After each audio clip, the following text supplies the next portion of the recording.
नमस्कार दोस्तों, मैं आशुतोष गुजर। आज आपके लिए अपन जो बीएसटीसी का बैच प्रारंभ किया था कल, उसकी दूसरी क्लास लेकर जो अपन टॉपिक राजस्थान के रीति रिवाज पढ़ रहे हैं उसको आगे बढ़ाते हैं। तो देखिए दोस्तों, कल अपन ने जन्म से संबंधित रीति रिवाज पढ़ लिए थे।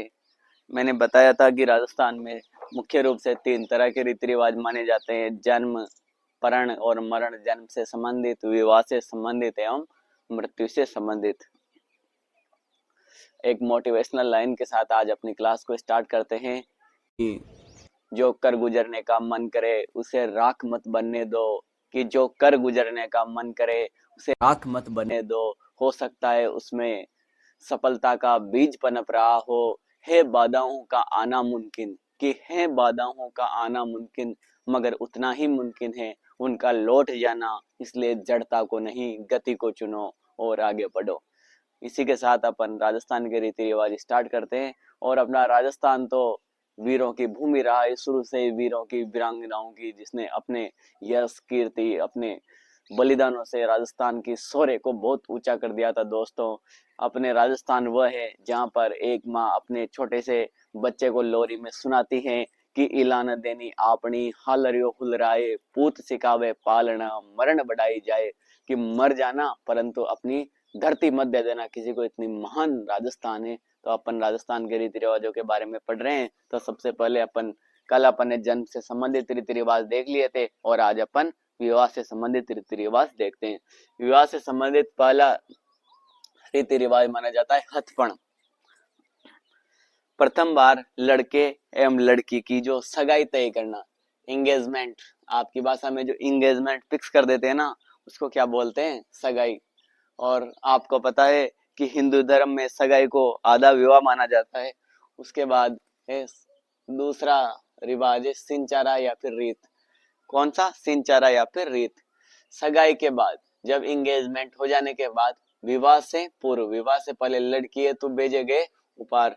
लड़के पक्ष द्वारा सगाई के बाद विवाह से पहले लड़की पक्ष से तो लड़की के लिए भेजी गई जो उपहार, गिफ्ट्स वगैरह होती है, उसको क्या बोलते हैं? सिंचारा या फिर रीत बोलते हैं। उसके बाद होते हैं टीका।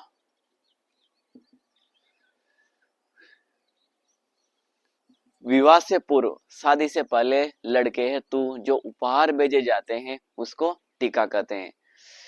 और आजकल धीरे धीरे आप देख रहे होंगे कई अखबारों से, सोशल मीडिया के माध्यम से, कि टीका की धीरे धीरे सगाई, मतलब दहेज प्रथा कितनी बढ़ रही है। कि कोई सरकारी नौकरी वालों के रेटें चल रही है आजकल तो, कि कोई टीचर है तो 20 लाख, पटवारी है तो 30 लाख, आरएस है तो 1 करोड़, आईएएस है तो 5 करोड़। धीरे धीरे दूल्हे बिक रहे हैं हमारे राजस्थान में भी। तो उसके बाद देखते हैं लगन या सावा। लड़की पक्ष द्वारा लड़के पक्ष को बारात लाने का निमंत्रण देना। लगन भेजते हैं ना जब लड़की वाले लड़के को, कि हमने लगन भेज दिया, तो उस लगन में आखिरकार होता क्या है?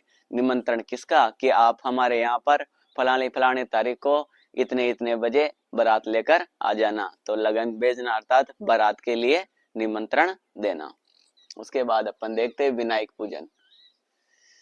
शादी की शुरुआत विनायक जी अर्थात भगवान श्री गणेश से मानी जाती है। तो आज ये विनायक, शादी की जब शुरुआत होती है तो सबसे पहले कौन से देवता की पूजा की जाती है? विनायक अर्थात गणेश जी की पूजा की जाती है।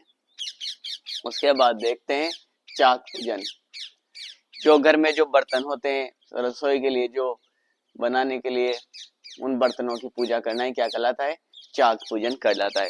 उसके बाद पीठी या हल्दियत। पीठी या हल्दियत, जब विवाह तय होने के बाद लड़के को हल्दी वगैरह लगाई जाती है और तेल चढ़ाया जाता है। तेल चढ़ाना और तेल उतारना इसी प्रथा से प्रचलित है। वही है हल्दी, जानते हो तुम सभी, वो गाना सुना होगा कि हल्दी लगेगी, तेल चढ़ेगा, घोड़ी चढ़ के यार मेरा दूल्हा बनेगा। तो वही वाली हल्दी लगना और तेल चढ़ना ही है साहब। उसके बाद अपन देखते हैं राती जोगा।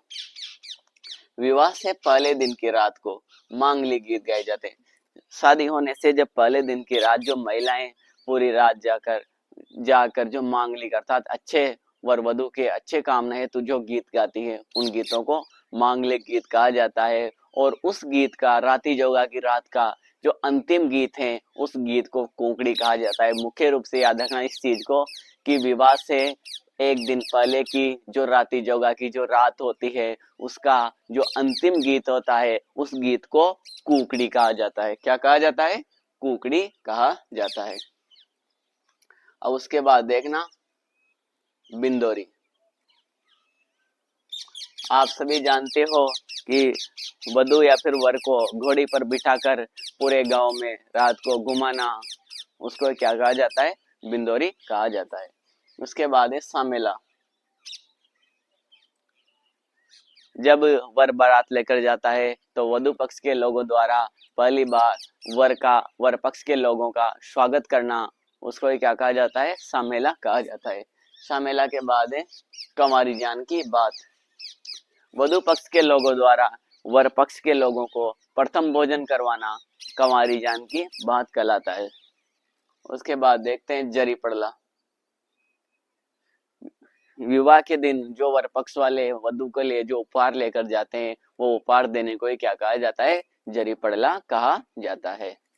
उसके बाद देखते हैं झेला मेला की आरती। आप सभी जानते हो कि तोरण द्वार पर जब दूल्हा या फिर वर तोरण मारने के लिए जाता है तो उसकी सास द्वारा झेला मेला की आरती की जाती है। वर की सास द्वारा अर्थात वधु की मां द्वारा। उसके बाद है सहोई। सहोई एक हमारे राजस्थान में एक रस्म है जब महिलाएं वर तोरण द्वार पर आता है और तोरण मारने वाला आता है तो तब एक रस्म की जाती है कि घर में वधु के प्रभाव के लिए ऐसा माना जाता है कि अगर वर की जो उसकी सास नाक खींचती है और अगर वर ने नाक खिंचवा लिया तो उस घर में फिर वधु का प्रभाव रहेगा, और अगर नाक नहीं खिंचवाया तो उस घर में फिर वर का प्रभाव रखा। इसलिए दोस्तों जब भी आप आपकी बारात लेकर जाओ तो कभी भी अपनी सास से नाक नहीं खिंचवाना है। अगर आप नाक खिंचवा लोगे तो आपके घर में फिर आपका नहीं आपकी होने वाली धर्म पत्नी जी का प्रभाव रहेगा। वैसे भी आजकल सभी के घर में प्रभाव तो उन्हीं का ही है, भले से नाक खिंचवाओ चाहे मत खिंचाओ, फिर भी राजस्थान में परंपरा है तो एक बार ध्यान रखना। लास्ट है गठजोड़। वर वधु को वस्त्रों की गांठ बांधना। फेरे के लिए वर वधु को जब वस्त्रों की गांठ बांधी जाती है तो उस रिवाज को अपने राजस्थान के अंदर गठजोड़ कहा जाता है।